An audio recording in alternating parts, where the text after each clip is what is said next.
स्वागत है साथियों विज्ञान की दुनिया में हमारे साथ यानी ISA स्टडी पॉइंट के साथ।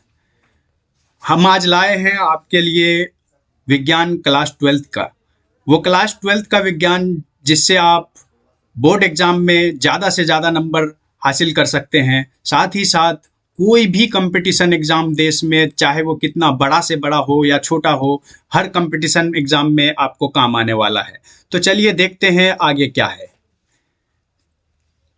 जीव विज्ञान। जीव विज्ञान यानी बायोलॉजी विज्ञान की वह शाखा है जिसके अंतर्गत जीवधारियों का अध्ययन किया जाता है। चलिए हम समझते हैं कि दूसरा कोई परिभाषा देखते हैं कि और जीव विज्ञान को और क्या कह सकते हैं, यानी बायोलॉजी को और कौन से परिभाषा से डिफाइन कर सकते हैं। बायोलॉजी जो है साथियों, biology is the study of life on earth. क्या है बायोलॉजी? उसको कहते हैं स्टडी ऑफ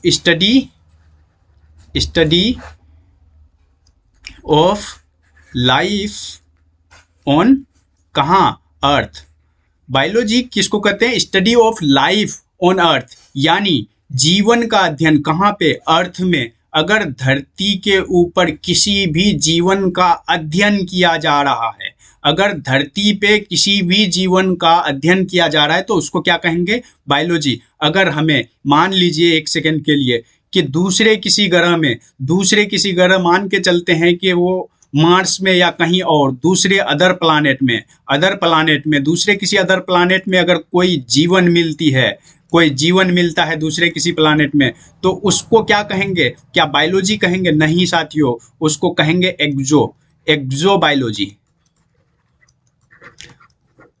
दूसरे किसी प्लानेट में अगर कोई जीवन मिल जाता है कभी बाई चांस, अब तक तो नहीं मिला, शायद अब तक कहीं भी कोई जीवन नहीं मिला है। साइंटिस्ट काफ़ी जोरों शोर से खोज कर रहे हैं कि कहीं जीवन मिल जाए, कहीं जीवन रहने लायक मिल जाए, मगर अब तक नहीं मिला है।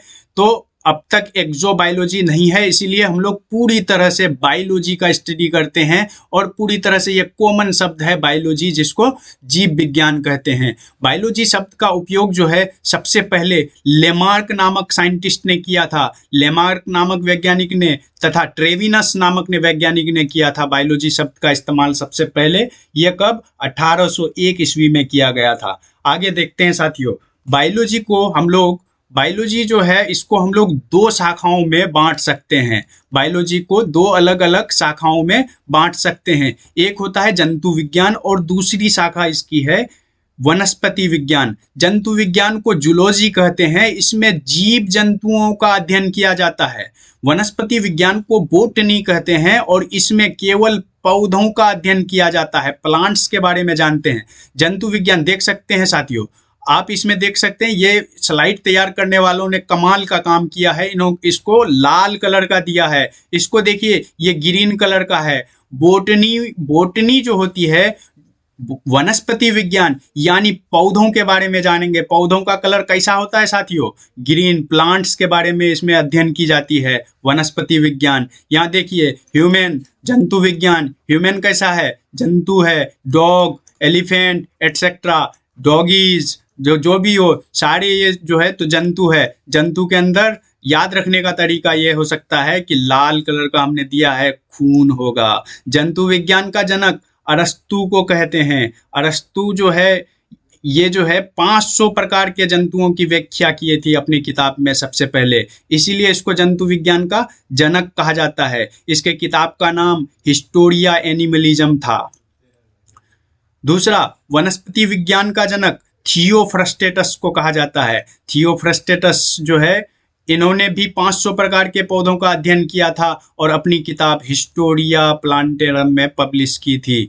अब देखिए दोस्तों, जंतु विज्ञान जो बोटनी शब्द है, बोटनी शब्द की जो उत्पत्ति हुई है, बोटनी शब्द जो बना है, ये ग्रीक भाषा के शब्द बोटाविकीन से लिया गया है, बोटाविकीन। चलिए आगे समझते हैं साथियों कि आगे और क्या है। हम स्टार्ट कर रहे हैं साथियों क्लास 12th का अध्याय 1। क्लास 12th का जो पहला चैप्टर है रिप्रोडक्शन, जीवों में रिप्रोडक्शन, जीव जंतुओं में किस प्रकार ये जीव जंतु एक एक जो है जीव एक जीव से रिप्रोड्यूस करके 2 जीव 3 जीव और भी कई सारे अपने औलादें पैदा करती है, उसके बारे में जानेंगे कि किस प्रकार जीवों में रिप्रोडक्शन होता है। एक सिंगल सेल ऑर्गेनिज्म होता है, अमीबा जिसको बोलते हैं, ये टूट जाता है, 2 अलग अलग टुकड़ों में टूट जाता है साथियों, और 2 अलग अलग जीव बन जाता है। इसी को तो कहते हैं रिप्रोडक्शन। एक अपने जैसी औलादें पैदा करना ही कहलाता है रिप्रोडक्शन। ये इसी को हम लोग आगे देखेंगे। तो स्टार्ट करते हैं, हम लोग ज़्यादा क्वेश्चन कवर करने का कोशिश करेंगे ताकि आपका जो है एग्ज़ाम ज़्यादा अच्छा भी जाए और आपको ज्ञान भी मिल सके। तो मेरा नाम है अजहर नज़ामी साथियों, हम स्टार्ट कर रहे हैं आज मेल रिप्रोडक्टिव सिस्टम। ज़रा मुस्कुरा के स्टार्ट करते हैं, देखते हैं आगे क्या है। हम लोग देखेंगे साथियों sectional view of male pelvis. ये देखिए एक डायग्राम है मेल पेल्विस रीजन का। पेल्विस उस पोर्शन को कहते हैं, मेल पेल्विस उस पोर्शन को कहते हैं, कमर वाले पोर्शन को। आप समझ सकते हैं कमर वाले पोर्शन के पास जो होता है जगह, उसको कौन सा रीजन, पेल्विस रीजन कहते हैं। अब उस पे दिखाते हैं हम कौन सा रिप्रोडक्टिव सिस्टम। ये मेल का पूरा रिप्रोडक्टिव सिस्टम इस पे लिया गया है। देखिए किस प्रकार से मेल का रिप्रोडक्टिव सिस्टम होता है। हम कोशिश करते हैं आपको कम और आसान शब्दों में समझा सकें। देखते हैं साथियों, देखिए मेल का जो मेन रिप्रोडक्टिव सिस्टम है वो ये है, टेस्टिस। यहाँ से स्टार्ट करते हैं। ये पूरा जो आपको दिख रहा है, ये पूरा पोर्शन टेस्टिस का पोर्शन है। देखिए साथियों, ये पूरा पोर्शन मेल का, ये कमर का पोर्शन है, ये कमर का। इधर से आप देख सकते हैं ये नीचे की तरफ से इस तरह से, और इधर नीचे पैर ये लटक रहा है, ये पैर। तो ये देखिए पूरे मेल की हर ऑर्गन पूरे ह्यूमन बॉडी का, इंसान के शरीर का हर एक ऑर्गन बॉडी के अंदर होता है। आप समझ सकते हैं, लीवर बॉडी के अंदर होता है, हार्ट बॉडी के अंदर होता है, फेफड़े, किडनी, सारी चीजें बॉडी के अंदर, डाइजेस्टिव सिस्टम बॉडी के अंदर, यूरिनरी ब्लैडर बॉडी के अंदर, हर चीज बॉडी के अंदर है। मगर आप समझ सकते हैं साथियों, ये देखिए टेस्टिस जो बॉडी के बाहर है, एक थैले में लटकी हुई है। देखिए ये थैला है, एक चमड़े की एक थैली में लटकी हुई है। इसको क्या कहते हैं? इसको कहते हैं स्क्रोटम। इस थैली का नाम है स्क्रोटम। अब देखिए टेस्टिस को आखिर क्या जरूरत आ पड़ा नेचर को, सोचने की बात है। क्या जरूरत आ पड़ा कुदरत को, क्रिएटर को, कि टेस्टिस को बाहर बॉडी से इस तरह से लटका दिया जाए। समझिए बात को। टेस्टिस को जो है, इस टेस्टिस को काम दिया गया, इस टेस्टिस को एक ही काम दिया गया, स्पर्मेटोजेनेसिस का, स्पर्म बनाने का। ये टेस्टिस स्पर्म बनाता है, यानी मेल का जो शुक्राणु है उसको बनाने का काम कौन करता है? टेस्टिस करता है, विडिसन करता है। यानी ये टेस्टिस का काम स्पर्म बनाना है, ये टेस्टिस स्पर्म बनाता है। मगर स्पर्म के फॉर्मेशन के लिए, स्पर्म के बनने के लिए बॉडी टेम्परेचर से 2 से 3 डिग्री सेल्सियस कम टेम्परेचर की जरूरत होती है। बॉडी टेम्परेचर से 2 से 3 डिग्री सेल्सियस कम टेम्परेचर चाहिए स्पर्म बनने के लिए। इसीलिए कुदरत कमाल का साइंटिस्ट है कुदरत साथियों। कुदरत ने कमाल का काम किया, इसको बॉडी से बिल्कुल अलग रखा। अब देखते हैं यहाँ पे स्पर्म बनता है, इस जो है टेस्टिस में स्पर्म बनता है, और इस रास्ते से, ये देखिए इस रास्ते से, इधर से ये स्पर्म ऊपर की तरफ चला जाता है। ये फिर कमर के पोर्शन, पेल्विक पोर्शन में जाता है। एक छोटी सी पतली सी छेद होती है साथियों, एक छोटी सी पतली सी छेद होती है। उस छेद के थ्रू से ये पार होता है। उस छेद का नाम इनग्वाइनल कैनाल होता है। आप समझ लीजिए इनग्वाइनल कैनाल, ये किसी भी कम्पिटिटिव एग्जाम में पूछ सकता है।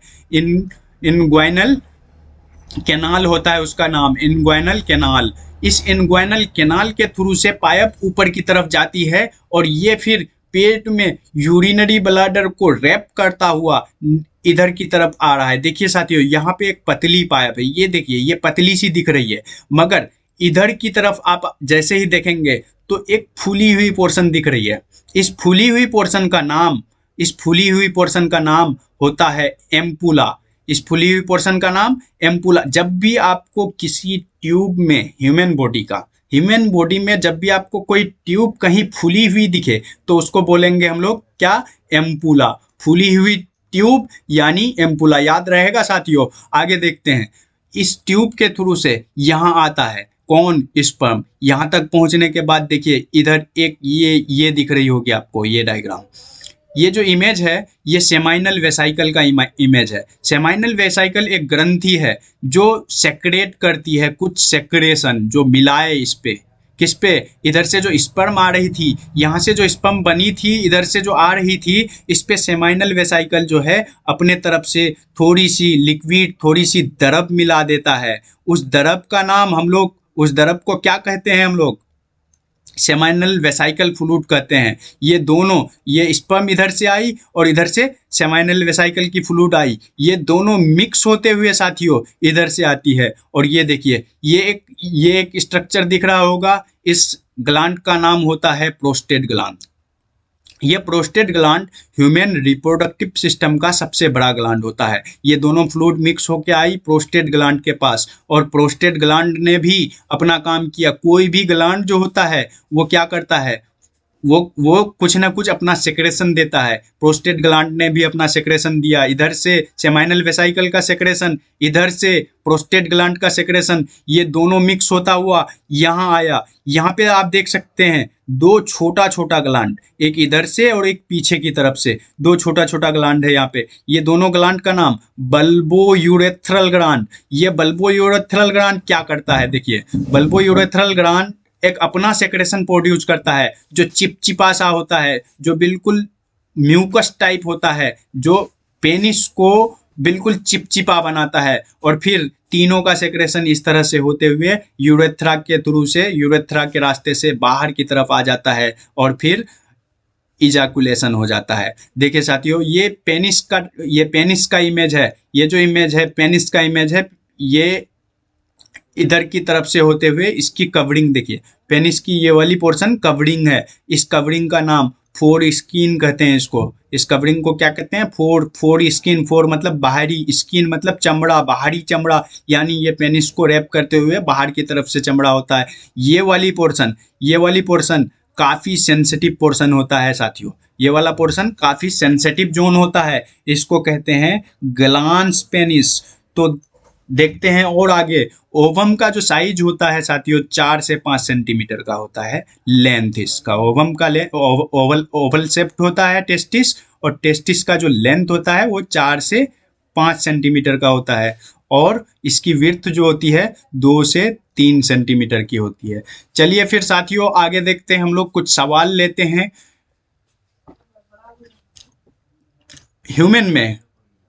ह्यूमन में प्राथमिक लैंगिक अंग कौन सा है? इंसानों के अंदर प्राथमिक लैंगिक which one is primary sex organ, कौन सा जो है प्राइमरी सेक्स ऑर्गन है इसका? देखिए स्क्रोटम।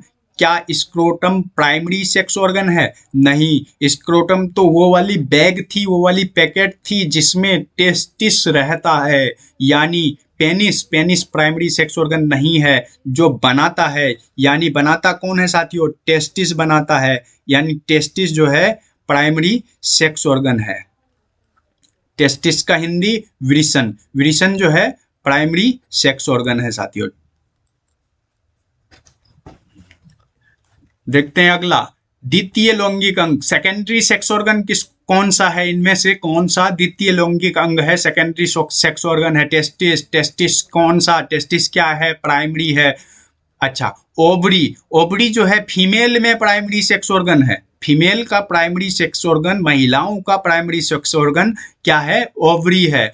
बियर्ड जो है दाढ़ी, क्या दाढ़ी सेक्स ऑर्गन है साथियों? नहीं, दाढ़ी सेक्स ऑर्गन नहीं है, यानी वास्ट डिफरेंस जो है सेकेंडरी सेक्स ऑर्गन है। वास्ट डिफरेंस क्या था साथियों? वो पाइप का नाम था, वो जो पतली सी पाइप थी जिससे टेस्टिस से स्पर्म बनने के बाद वास्ट डिफरेंस के थ्रू से, वास्ट डिफरेंस के रास्ते से उस पाइप से जा रहा था, उसी पाइप को हम लोग वास्ट डिफरेंस बोले थे। यानी वास्ट डिफरेंस जो है एक ट्यूब है, वो सेक्स ऑर्गन तो नहीं है मगर सेकेंडरी काम कर रहा है, वो रोडवेज दे रहा है, रास्ता दे रहा है जाने का, यानी वो सेकेंडरी सेक्स ऑर्गन है।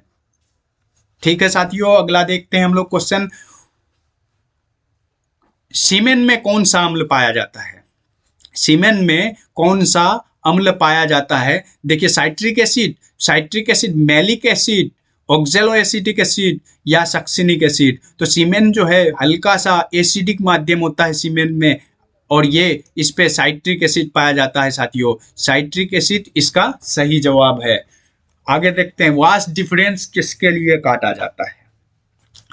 ये आप लोगों ने कई बार सुना होगा वास्ट डिफरेंस के बारे में, या फिर नसबंदी के बारे में। नसबंदी कई बार प्राथमिक स्वास्थ्य केंद्र और कई सारे जो है तो स्वास्थ्य केंद्रों से प्रचार आती है कि नसबंदी करवाइए, दो बच्चे ही अच्छे, ऐसे ऐसे ऐसे कई बार खबर आता है, 2 बच्चे ही अच्छे, तो नसबंदी करवाई जाती है। तो इसमें नसबंदी में क्या होता है कि जो वास्ट डिफरेंस, जो पतली सी पाइप थी, जो रास्ता था स्पर्म के ऊपर जाने का, उसको काट दिया जाता है। तो वास्ट डिफरेंस, अगर वो रास्ता कट जाए तो क्या स्पर्म ऊपर जाएगा? नहीं, स्पर्म नहीं जा पाएगा। स्पर्म अगर ऊपर नहीं जाएगा तो फर्टिलाइजेशन नहीं होगा, यानी फर्टिलाइजेशन नहीं होने के लिए नसबंदी कराई जाती है। नसबंदी बच्चों को पैदा कम करने के लिए, जिसके पास ज़्यादा बच्चा हो गया तो वो क्या करते हैं, नसबंदी करवा लेते हैं, यानी बच्चों की पैदाइश में थोड़ी सी रोक लगाई जाए। तो उसमें क्या करते हैं, वास्ट डिफरेंस को कैंची से काट के दोनों तरफ से धागा बांध दिया जाता है। तो ये जो है मेल स्टेरिलाइजेशन का, पुरुष नसबंदी का एक टेक्निक है। वीर्य द्रव का कार्य है। वीर्य द्रव जो है, सेमाइनल फ्लूइड का क्या काम होता है? देखिए साथियों, सेमाइनल फ्लूइड जो वीर्य द्रव होती है, वीर्य द्रव जो है तो स्पर्म को न्यूट्रिशन पैदा करता है, स्पर्म को न्यूट्रिशन देता है और साथ साथ स्पर्म को तैरने में मदद देता है। देखिए, ये वीर्य द्रव इस तरह से स्पर्म के चारों तरफ फैला रहता है, जिसमें स्पर्म जो है आसानी से तैर सकता है, और जो है इसको स्पर्म को थोड़ा थोड़ा न्यूट्रिशन देता रहता है। तो ये देखिए, सेक्सुअल अट्रैक्शन के लिए, क्या यौन आकर्षण के लिए? नहीं, अंडे की स्थिरता प्रदान करने के लिए। एक का तो मामला ही नहीं है यहाँ, अंडे का तो मामला ही नहीं। अंडे का मामला कहाँ पे? फीमेल में, मेल में नहीं। वीर्य द्रव कहाँ पे पाया जाएगा? सेमाइनल फ्लूइड कहाँ पे पाया जाएगा? ये मेल में। To provide medium for the movement of sperm, शुक्राणुओं को गति के लिए, यही सही आंसर है साथियों। To provide medium for the movement of sperm. चलिए साथियों, देखते हैं।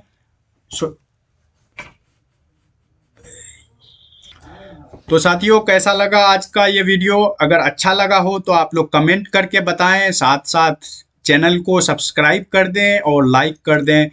और आगे हमसे जुड़ने के लिए चैनल को सब्सक्राइब करें। आगे हम लाएंगे इसी चैप्टर का दूसरा वीडियो, जिसमें और भी समझाएंगे और साथ साथ क्वेश्चन लेते चलेंगे, जिससे कि आपका मार्क्स बहुत अच्छा रहे। 12th क्लास बोर्ड एग्जाम के साथ साथ हर कंपटीशन में आप अच्छे से अच्छे नंबर स्कोर कर सकते हैं। तो जुड़े रहिए साथियों और मुस्कुराते रहिए। बहुत शुक्रिया बंधुओं।